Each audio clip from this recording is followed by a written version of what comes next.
नमस्कार मित्रों। डॉक्टर संजीव भानावत के चैनल में आप सभी का हार्दिक स्वागत, अभिनंदन। 19 जून भारत में राष्ट्रीय पठन दिवस, नेशनल। वस्तुतः यह दिन पीएन पन्नीकर की स्मृति में मनाया जाता है। केरल में 1990 तक पूर्ण साक्षरता हासिल करने में पुस्तकालय आंदोलन की अपनी एक बहुत बड़ी भूमिका रही है। 2017 में इसे राष्ट्रीय स्तर पर मान्यता मिली और अब तो केरल में 19 से 25 जून को पठन सप्ताह, रीडिंग वीक, और 19 जून से 18 जुलाई तक रीडिंग मंथ के रूप में भी मनाया जाता है। आप अपने आसपास का माहौल देख रहे हैं। क्या बच्चे और क्या बुजुर्ग, सभी में पढ़ने की आदत धीरे धीरे घट रही है। जबकि केरल में 1/3 बच्चे खाली समय में पढ़ने का आनंद उठाते हैं। बच्चों में किताबों के प्रति रुचि जागृत करने के लिए उनके अभिभावकों की ओर से, उनके स्कूल में शिक्षकों की ओर से उन्हें पहल करनी पड़ेगी। प्रत्येक बच्चे को अधिकार है किताब प्राप्त करने का और उसकी उत्सुकता को बनाए रखने का। उसे पाठक के रूप में आगे बढ़ने को प्रोत्साहित करना हमारा कर्तव्य है। सार्वजनिक पुस्तकालय ज्ञान और संस्कृति के प्रवेश के द्वार है। इन सब तथ्यों से स्पष्ट होता है कि पढ़ने की संस्कृति को पुनर्जीवित करना आज के समय की सबसे बड़ी चुनौती है। आइए इस अवसर पर हम सब मिलकर के पुस्तकों के प्रति अपने प्रेम की उस विरासत को आगे बढ़ाने के लिए प्रतिबद्ध हो। किसी व्यक्ति को देखिए जो एक शांत स्थान पर बैठा हुआ किताबों की दुनिया में खोया हुआ है। किताबें हमारे मन और शांति को एक अद्भुत ज्ञान के भंडार से भर देती है। किताबें कागज के पन्ने नहीं है, ये हमारी मार्गदर्शक है, हमारी मित्र है, हमारी गुरु है, हमारी एक तरह से पथ प्रदर्शक है। जब कोई आपके साथ नहीं है तो एक अच्छी पुस्तक आपको आगे बढ़ने का हौसला देती है, मन को सुकून पहुंचाती है। पढ़ने में एक ऐसी जादुई ताकत होती है जिसे हम किताबें पढ़ करके ही महसूस कर सकते हैं, उसकी संवेदना को महसूस कर सकते हैं। और 19 जून राष्ट्रीय पठन दिवस या नेशनल रीडिंग डे के अवसर पर आइए उन संवेदनाओं को पुनर्जीवित करने का प्रयास करें। जैसा मैंने कहा कि यह विशिष्ट दिन समर्पित है केरल के पुस्तकालय आंदोलन के जनक, महान शिक्षक पुथोयिल नारायणा पन्नीकर, जिन्हें पीएन पन्नीकर के नाम से हम सभी जानते हैं। ये जो पुस्तकालय आंदोलन है, इसने किस तरह से वहां पढ़ने की अभिरुचि पैदा की, आज डिजिटल युग के इस दौर में इसकी क्या प्रासंगिकता है, बच्चों में, युवाओं में, बुजुर्गों में हम इस पढ़ने पढ़ाने की संस्कृति को प्रोत्साहित कैसे करें।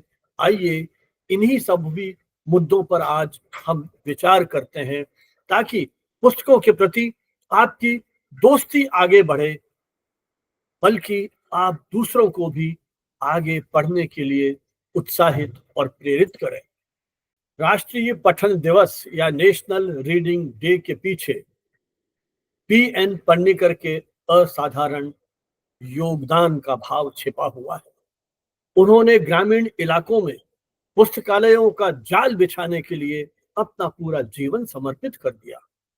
वर्ष 1926 में केरल के अपने एक छोटे से गांव नीलमपुर में एक पुस्तकालय की स्थापना करके उन्होंने एक चिंगारी पैदा की, जिसने आगे चलकर एक बहुत बड़े आंदोलन का रूप ले लिया।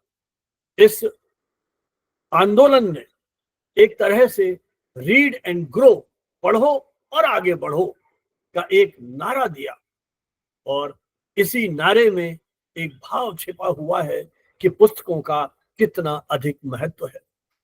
पन्नीकर जी के ये छोटे छोटे प्रयास अगले कुछ दशकों में केरल में पुस्तकालय आंदोलन के सूत्रपात के कारण बनते हैं। अगले कुछ दशकों में केरल में 47 छोटे छोटे पुस्तकालय प्रारंभ हो जाते हैं और कालांतर में उनका ये प्रयास फलीभूत होता है और लगभग 6000 पुस्तकालयों का एक विशाल नेटवर्क वहां बन जाता है। 1975 में यूनेस्को ने इसे एक प्रतिष्ठित सम्मान से भी सम्मानित किया था। श्री पी.एन. पन्नीकर की इस मुहिम का यह असर होता है कि केरल ज्ञान की रोशनी में नहाने लगा। वर्ष 1990 में केरल को भारत का पहला 100% साक्षर राज्य घोषित किया गया, जिसमें पन्नीकर के इस पुस्तकालय आंदोलन के महत्व को हम भुला नहीं सकते। सचमुच पूरे केरल में पढ़ने की संस्कृति को विकसित करने का श्रेय यदि किसी एक व्यक्ति को दिया जाए तो वह श्री पी.एन. पन्नीकर होंगे। पी.एन. पन्नीकर का निधन 19 जून 1995 को हुआ था। उनकी प्रथम पुण्यतिथि 19 जून 1996 को केरल सरकार ने वायन दिनम अर्थात पठन दिवस या रीडिंग डे के रूप में उसे घोषित किया। अगले कुछ वर्षों में केरल सरकार की इस पहल को और अधिक समर्थन मिला। उनकी ये पहल व्यापक रूप से देश में एक तरह से अपनाई गई और वर्ष 2017 में हमारे प्रधानमंत्री श्री नरेंद्र मोदी ने 19 जून को पूरे देश में राष्ट्रीय पठन दिवस के रूप में मनाने की घोषणा की और इसे एक तरह से आधिकारिक रूप से स्वीकार कर लिया गया। अब प्रतिवर्ष 19 जून को हमारे देश में राष्ट्रीय पठन दिवस मनाया जाता है और पढ़ने के उत्सव को एक दिन के साथ साथ पूरे सप्ताह व पूरे महीने तक के लिए विस्तारित किया गया है। तो आइए हम ये संकल्प लें कि क्यों नहीं हम एक दिन नहीं, एक सप्ताह नहीं, एक महीना नहीं, पूरे वर्ष तक इसी पढ़ने की संस्कृति को लोकप्रिय बनाएं, इसे प्रचारित प्रसारित करें। नीति आयोग ने श्री पी.एन. पन्नीकर फाउंडेशन को राष्ट्रीय स्तर पर पठन दिवस, पठन सप्ताह और पठन माह के आयोजन की जिम्मेदारी या दायित्व भी सौंपा है। केरल में 19 से 25 जून तक वायन वरण पढ़ने का सप्ताह बड़े उत्साह से मनाया जाता है। साथ ही अब पूरे देश में स्कूलों, पुस्तकालयों व समुदायों द्वारा सप्ताह भर और महीने भर चलने वाले कार्यक्रम आयोजित किए जाते हैं। यह उस लाइब्रेरी मूवमेंट के प्रति सम्मान है और पढ़ने पढ़ाने की संस्कृति को प्रेरित करने के लिए एक अभिनव प्रयास है। इसकी नींव रखी थी, जैसा मैंने बार बार कहा, श्री पी.एन. पन्नीकर ने। राष्ट्रीय पठन दिवस मनाने के पीछे एक स्पष्ट उद्देश्य है। समाज के हर आयु वर्ग में पढ़ने की संस्कृति को अंकुरित किया जाए और पुस्तकों और पुस्तकालयों के माध्यम से हम साक्षरता और ज्ञान का प्रसार करें। आज के डिजिटल दौर में सूचनाओं के इस तेजी से होते प्रवाह ने हमारे पढ़ने की आदत को कहीं हमसे छीन लिया है। इसीलिए इस दिवस का अब और अधिक महत्व बढ़ जाता है। राष्ट्रीय पठन दिवस हम सभी को याद दिलाता है कि व्यक्तिगत विकास, शिक्षा और रचनात्मकता को बढ़ाने के लिए हमारी आदत होनी चाहिए नियमित पठन पाठन की। पुस्तकों के प्रति लगाव पैदा करके और ज्ञान अर्जन का उत्सव के रूप में मनाकर हम एक तरह से पूरे देश में एक ऐसी संस्कृति विकसित कर सकते हैं जहां आम पाठक पुस्तकों के प्रति पूरी तरह से समर्पित है। पुस्तकालय आंदोलन के महत्व को रेखांकित करते हुए पुस्तकालयों के विकास और सबकी पहुंच को सुनिश्चित करने का आह्वान भी एक प्रकार से यह दिन करता है। जब पूरे देश में हम एक कल्पना करें कि पठन पाठक को उत्सव के रूप में मनाया जाए, वो दृश्य कितना अनूठा होगा जब हर व्यक्ति के हाथ में, हर बच्चे के हाथ में, हर युवक युवती के हाथ में किताब होगी और उन किताबों के साथ जुड़ करके वह उसे बड़े प्रेम से, पूरी तल्लीनता से पढ़ेंगे। कैसे ज्ञान और आनंद की यात्रा पर वो आगे बढ़ते रहेंगे, इसका एहसास हम कर सकते हैं। पुस्तकों का सामूहिक पाठ करना, पुस्तकों पर परिचर्चा करना, रीडिंग डे पर शपथ लेना, ये सारे वो छोटे छोटे प्रयास हैं जो एक पढ़ने की सभ्यता और संस्कृति को विकसित करें। हर घर में, हर हाथ में किताबों का आदर हो, सम्मान हो, सत्कार हो। पठन पाठन का दिवस एक स्मारक दिवस के रूप में मनाना भर पर्याप्त नहीं है, बल्कि पढ़ने की आदत को सामाजिक और व्यक्तिगत आदत बनाना होगा। पढ़ना एक बौद्धिक व्यायाम है। जैसे शरीर को स्वस्थ रखने के लिए व्यायाम जरूरी है, वैसे ही मस्तिष्क को सक्रिय, संवेदनशील और रचनात्मक बनाने के लिए नियमित अध्ययन की आवश्यकता है, पुस्तकों को पढ़ने की आवश्यकता है। किताबें हमारे सोच का दायरा बढ़ाती हैं, एक नई दुनिया से हमारा परिचय कराती हैं और समाज में अलग अलग दृष्टिकोणों को समझने में सहयोग करती है। जो व्यक्ति पुस्तकें पढ़ता है, निश्चित ही उसके ज्ञान का संसार बहुत व्यापक होता है। वो सहिष्णु, कल्पनाशील और संवेदनशील तुलनात्मक दृष्टि से अधिक होता है। राष्ट्रीय पठन दिवस हमें यह याद दिलाता है कि भारत जैसी उभरती अर्थव्यवस्था में ज्ञान ही शक्ति है। जिस राष्ट्र के नागरिक पढ़ने लिखने में रुचि रखते हैं, वह राष्ट्र तेजी से प्रगति कर। पीएन पन्नीकर के योगदान ने यह साबित कर दिया कि पढ़ने की संस्कृति किसी एक क्षेत्र को नहीं, पूरे समाज को ट्रांसफॉर्म कर सकती है। केरल का पूर्ण साक्षर होना और ज्ञान के विभिन्न आयामों में आगे बढ़ना, ये इस बात का प्रतीक है कि पुस्तकों के प्रति प्रेम ने वहां की जनता को जागरूक किया है। हमें देश भर में इस प्रेरणा को जागृत करना है कि राष्ट्रीय पठन दिवस के अवसर पर हम पढ़ने की आदत डालें, क्योंकि यह ज्ञान के लोकतांत्रिक का उत्सव है। यह सुनिश्चित करने का प्रयास है कि ज्ञान के द्वार हर किसी के लिए हैं।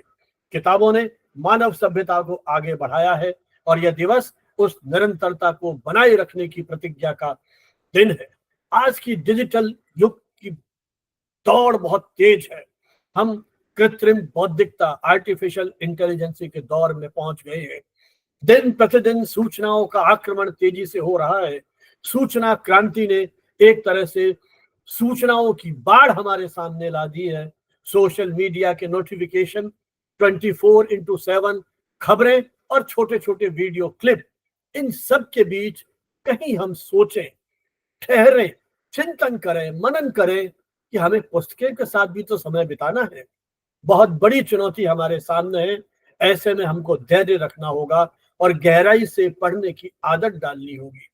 किसी विषय को विश्लेषण और आलोचनात्मक ढंग से सोच को विकसित बनाना होगा। राष्ट्रीय पठन दिवस हमें याद दिलाता है कि ज्ञान का वास्तविक आनंद धीमी और स्थिर अग्नि पर पकता है, परंतु उबाल वाली सूचनाओं से नहीं। वर्तमान संदर्भ में पढ़ने की आदत इसलिए भी जरूरी है कि हम ऐसी भ्रामक और गलत सूचनाओं के दौर में जी रहे हैं, जहां इंटरनेट पर अपार तरह की, विविध तरह की सामग्री है, जिसमें सही क्या है, गलत क्या है, ये छानना। इसलिए हमें गंभीर पाठक बनना होगा। अच्छी किताबें, उपन्यास, जीवनियां, वैज्ञानिक तथ्यों पर आधारित पुस्तकें हमें नई जानकारियां देंगी, हमारे व्यक्तित्व को निर्मित करेंगी, हम शिक्षित करेंगी।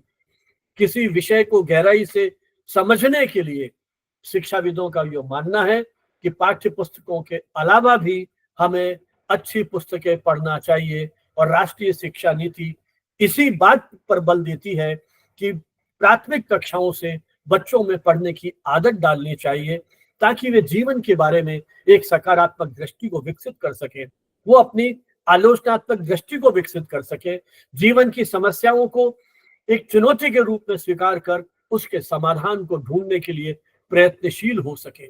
यह नीति इस बात को रेखांकित करती है कि पढ़ने की नींव मजबूत होगी तो हमारा शैक्षिक ढांचा भी मजबूत बनेगा। किताबें और डिजिटल संसाधन दोनों का कहीं ना कहीं एक समन्वय होना जरूरी है। आज हमारे पास ऑनलाइन अनेक पुस्तकें उपलब्ध हैं, ई पुस्तकों ने एक अपरिमित संसार हमारे सामने खोल दिया है, और जो पुस्तक रसिक हैं, पुस्तक प्रेमी हैं, उनके लिए एक ये बहुत बड़ा एक तरह से अवसर बन गया है। अनेक सार्वजनिक पुस्तकालयों ने, विश्वविद्यालयों के पुस्तकालयों में ई बुक्स और डिजिटल सामग्री आज निशुल्क उपलब्ध है। नई तकनीक को हमें अपनाना है, लेकिन ये भी सही है कि डिजिटल स्क्रीन पर जब हम किताब पढ़ते हैं तो कई तरह के अवरोध हमारे सामने होते हैं। निरंतर आने वाले नोटिफिकेशन हमारे उस गंभीरता को, हमारे कंसंट्रेशन को कहीं तोड़ते हैं। जबकि हम छपी हुई पुस्तकों को पढ़ते हैं तो उसकी अनुभूति, उसका आनंद बिल्कुल अलग है। तो ज्ञानार्जन की ललक और पढ़ने का आनंद बना रहना चाहिए। ये आपकी आदत पर है, चाहे वो डिजिटल दुनिया से है, चाहे वो छपी हुई किताबों के बीच में है। हमें नवाचारों को प्रोत्साहित करना है, हमें सृजनात्मक रचनात्मक सोच को विकसित करना है। इसीलिए स्टार्टअप संस्कृति से लेकर विज्ञान, तकनीक, कला और हर क्षेत्र में यह आवश्यक है कि हम नई नई चीजों के साथ साक्षात्कार करें, उन्हें समझें, उन्हें पढ़ें, उन्हें सीखें और अपने विचारों की दुनिया को एक व्यापकता प्रदान करें। एक पढ़ने वाला समाज समाज बनता है। इसलिए राष्ट्रीय पठन दिवस हमेशा प्रासंगिक रहेगा, जो हमें इस बात के लिए प्रेरित करता है कि हम आत्मचिंतन करें। क्या हम ज्ञान के मार्ग पर सही तरह से चल रहे हैं? आइए हम संकल्प करते हैं कि हम एक किताब हाथ में लेकर के चलेंगे और जब जब भी समय मिलेगा किताबों की दुनिया में खो जाएंगे। डिजिटल युग की अनेक चुनौतियां हमारे सामने हैं, उन चुनौतियों को हमें स्वीकार करना होगा। आसान भी हो गया है क्योंकि आज का युवा मोबाइल, टैबलेट्स, गैजेट्स, न जाने कितनी तरह के डिजिटल जो इक्विपमेंट्स हैं उनके साथ टच में है। लेकिन बच्चा इन माध्यमों में इतना डूबा हुआ रहता है कि उसे पुस्तकों के लिए समय ही नहीं मिलता है। सोशल मीडिया की उस स्क्रीन को लगातार स्क्रॉल करते रहने से हमारा ध्यान भटकता है। ऐसी स्थिति में जब हम तुरंत गूगल से जानकारी प्राप्त करना चाहते हैं, किताबों की दुनिया में हम कैसे खोएंगे? ऐसा लगता है मानो पुस्तक पढ़ना एक विलासिता का पर्याय हो गया है। सूचना तो हमारे चारों ओर बिखरी हुई है, लेकिन ज्ञान प्राप्त करने की ललक कम होती चली जा रही है। हमारी विचार सामर्थ्य धीरे धीरे खोता चला जा रहा है। पढ़ने की प्रति रुचि दुनिया भर में युवाओं में, किशोरों में, बच्चों में कम होती चली जा रही है। 1/3 बच्चों ने एक सर्वेक्षण में कहा है कि उन्हें खाली समय में पढ़ना अच्छा लगता है। तो देखिए कितनी बड़ी संख्या उन बच्चों की है जो पढ़ना नहीं चाहते हैं। ये पढ़ने की आदत हमारे लिए एक चेतावनी है कि कैसे हम बच्चों में पढ़ने की ललक को पैदा करें। निश्चित रूप से इसमें माता पिता के साथ साथ शिक्षकों की एक बहुत बड़ी भूमिका होगी। आप भले ही शिकायत करते रहिए कि आजकल बच्चे किताबें नहीं पढ़ते हैं, जब आप स्वयं मोबाइल में डूबे रहेंगे, डिजिटल माध्यमों में डूबे रहेंगे, अनुकरण आपका ही कर रहा है। पहले आप स्वयं किताबें पढ़िए, अपने घर में एक ऐसा कॉर्नर बनाइए जिसे रीडिंग कॉर्नर कहें। एक से एक अच्छी किताबें लेकर के आइए, बच्चे की उम्र की, उसकी अभिरुचियों के अनुरूप किताबें लेकर के आइए। उसे जानवरों की कहानियां अच्छी लगती हैं, उसे अंतरिक्ष की कहानियां अच्छी लगती हैं, उसे जंगलों की कहानियां अच्छी लगती हैं, उसे किस तरह के चरित्र पसंद है, उसके अनुरूप यदि आप किताब लेके आते हैं तो निश्चय ही बच्चा लालायित होगा, उन किताबों को पढ़ना चाहेगा। ग्रामीण क्षेत्रों में बहुत सारी चुनौतियां हैं। वहां हम इस तरह की पब्लिक लाइब्रेरीज या सार्वजनिक पुस्तकालयों की एक परंपरा को विकसित कर पाए। हम मोबाइल लाइब्रेरी की अवधारणा को आगे बढ़ा सकते हैं। जहां किताबें नहीं पहुंचती हैं वहां हम किताबें पहुंचाएं। स्क्रीन पे यदि आप किताब पढ़ेंगे तो बहुत जल्दी थकान महसूस करेंगे। ऑनलाइन पढ़ते पढ़ते कई तरह की और शारीरिक व्याधियों को हम आमंत्रित करते हैं। डिजिटल माध्यमों में बहुत लंबे समय तक हम गद्य पढ़ नहीं सकते हैं क्योंकि जल्दी जल्दी हमको आंखों को इधर से उधर फिराना पड़ता है। भले ही हम इसके विकल्प तलाश सकते हैं, फॉन्ट को हम बड़ा कर लें या और भी इस तरह के प्रयोग हो सकते हैं। कोई कठिन शब्द आ गया तो हम ऑनलाइन ही डिक्शनरी में उसे कंसल्ट कर सकते हैं, उसका अर्थ ढूंढ सकते हैं। ऑडियो बुक सुनकर भी हमें एक नई तरह की अनुभूति होती है। हम बोलने की शैली किस तरह की है, कहाँ आरोह अवरोह है, उच्चारण किस तरह का है, वो भी हम सीखते हैं। लेकिन ये सही है कि ऑडियो बुक्स या डिजिटल बुक्स जो हैं वो हमारी जो पारंपरिक किताबों का है, जो एक स्वरूप है, परंपरा है, उसका विकल्प नहीं बन सकते।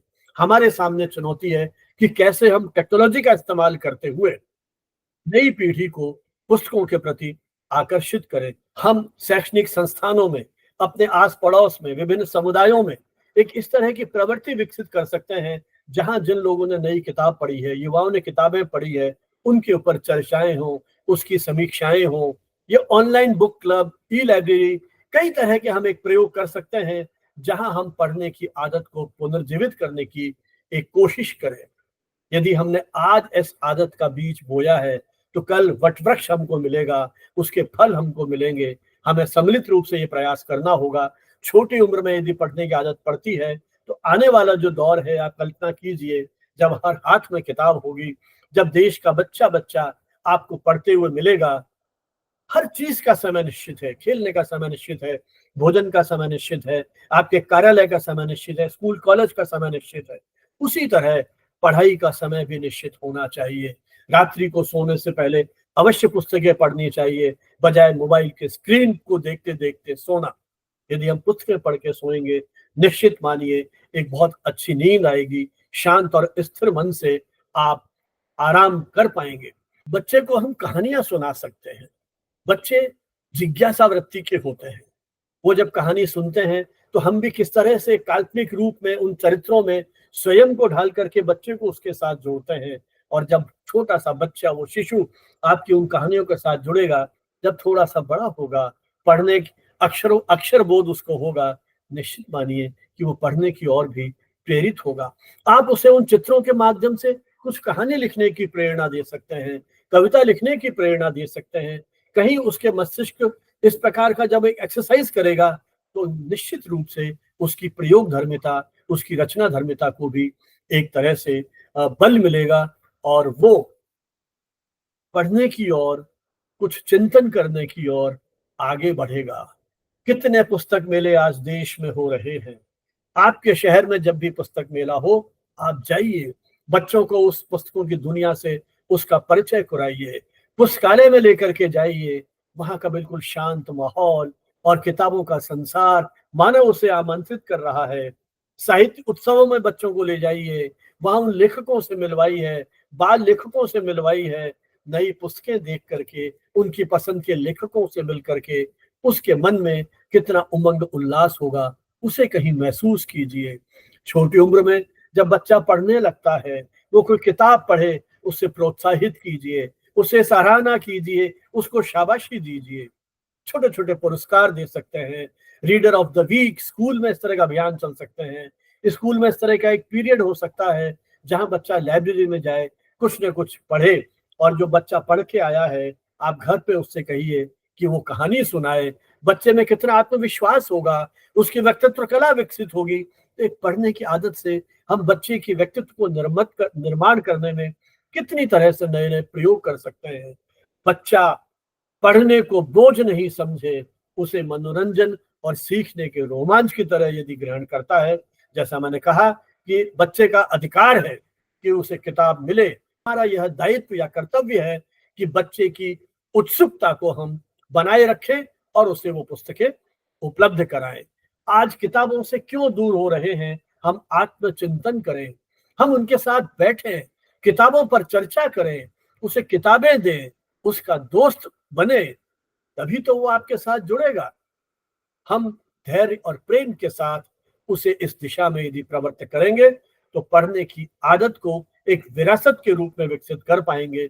जब बच्चा किताबों से दोस्ती कर लेगा तो हमारा जो कल का समाज होगा वो कितना शिक्षित, समझदार और संवेदनशील होगा, इसकी आप सहज कल्पना कर सकते हैं। जैसा मैंने कहा कि पढ़ने की एक सामुदायिक संस्कृति को विकसित करने की ओर भी ध्यान दिया जाना चाहिए। गली मोहल्ले, गांव, शहर, जब सभी जगह पढ़ने का माहौल बनेगा तो हम लोग ज्ञान के सागर में गोता लगाने के लिए प्रेरित होंगे। एक व्यापक नीति हमको बनानी पड़ेगी। सार्वजनिक पुस्तकालय जो संसाधनों की कमियों से जूझ रहे हैं, हमें उन्हें समृद्ध बनाना होगा। नई पुस्तकें उनके पास आए, आधुनिक तकनीक से वो कहीं न कहीं जुड़े रहे, क्योंकि ये ज्ञान और संस्कृति के ऐसे द्वार हैं जहां प्रवेश करके हम शैक्षिक मूल्यों को आगे बढ़ा सकते हैं और एक मजबूत संस्कृति को विकसित करके राष्ट्रीय पुस्तकालय नीति के तहत इन पुस्तकालयों को और अधिक समृद्ध और प्रभावी बना सकते हैं। मोबाइल लाइब्रेरी के माध्यम से भी हम देश के दूर दराज कोनों में पुस्तकें पहुंचा सकते हैं। इसके लिए एक हमें स्ट्रॉन्ग विल पावर की आवश्यकता होगी, तभी हम स्कूल से लेकर के विश्वविद्यालय तक कहीं पढ़ने पढ़ाने की जो ये संस्कृति है इसको विकसित कर पाएंगे। इसके लिए पहल अभिभावकों के साथ साथ शिक्षकों को भी करनी होगी। हम सब मिलकर के रीडर्स क्लब की स्थापना करें, जो नियमित अंतराल पर मिलकर पुस्तकों पर चर्चा करें। मीडिया भी इस तरह के कार्यक्रम प्रसारित कर सकता है। समाचार पत्रों में पुस्तक समीक्षा के स्तंभों को प्राथमिकता देनी होगी, जहां नई नई पुस्तकें जो आ रही हैं उनके बारे में विस्तृत और आलोचनात्मक व्याख्या की जाए। स्कूल, कॉलेज और अन्य इस प्रकार के फोरम्स हैं, वहां हम कहानी पठन प्रतियोगिताएं, नाटक प्रतियोगिताएं इस तरह की कर सकते हैं, ताकि बच्चे को उससे और प्रोत्साहन मिलेगा। इस तरह के सेशंस हम ऑर्गेनाइज कर सकते हैं, जिन्हें हम रीडिंग सेशन के नाम से पुकार सकते हैं और बच्चों को उनके साथ जोड़ करके प्रयास कर सकते हैं। बुक डोनेशन के अभियान को हम चला सकते हैं। पुस्तक दान, जो पुस्तक आपने पढ़ ली है और अब आपके लिए वो उपयोगी नहीं है लेकिन दूसरे के लिए वो उपयोगी है, तो इस तरह के हम बुक डोनेशन ड्राइव के माध्यम से भी पुस्तक संस्कृति को विकसित करने के लिए आगे बढ़ा सकते हैं। आस पड़ोस में हम बुक एक्सचेंज कर सकते हैं, किताबें एक दूसरे से बदल करके भी पढ़ सकते हैं। हर गांव में एक लाइब्रेरी हो, ये लक्ष्य हमको बनाना पड़ेगा। तो ये एक प्रकार से जब सामूहिक चेतना इसमें जुड़ेगी तो निश्चित रूप से हम राष्ट्रीय पठन दिवस की प्रासंगिकता को एक तरह से सिद्ध कर पाएंगे। तो आइए, राष्ट्रीय पठन दिवस की शुभकामनाओं के साथ आज हम एक ये प्रण लेते हैं कि हर हाथ में किताब होगी और हम आज से ही पढ़ना शुरू करते हैं।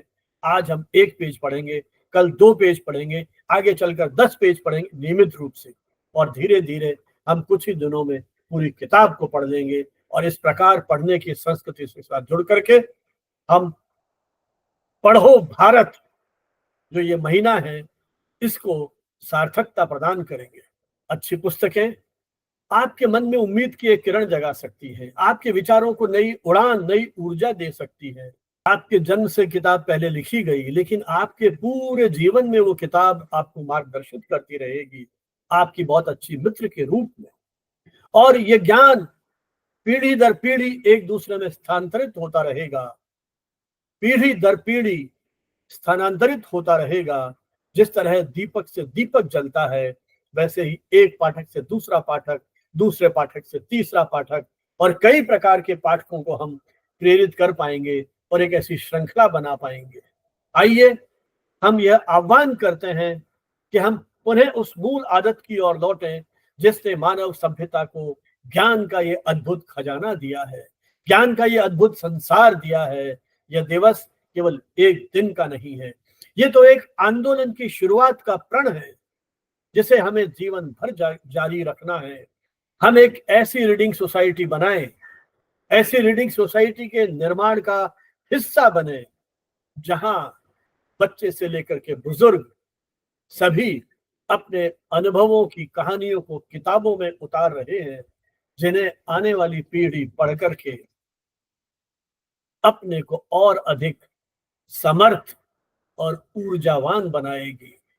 पढ़ना सिर्फ ज्ञान का अर्जन नहीं है, वो तो चरित्र निर्माण भी है। इसलिए किताबों से दोस्ती कीजिए, पुस्तक उठाइए, पढ़ेगा इंडिया तभी तो बढ़ेगा इंडिया। इसी भावना के आधार पर आइए हम फिर संकल्प लेते हैं कि अपने पढ़ने की इस संस्कृति को विकसित करने के लिए हम निरंतर प्रयत्नशील रहेंगे। बहुत बहुत आभार, धन्यवाद। जय हिंद, जय भारत।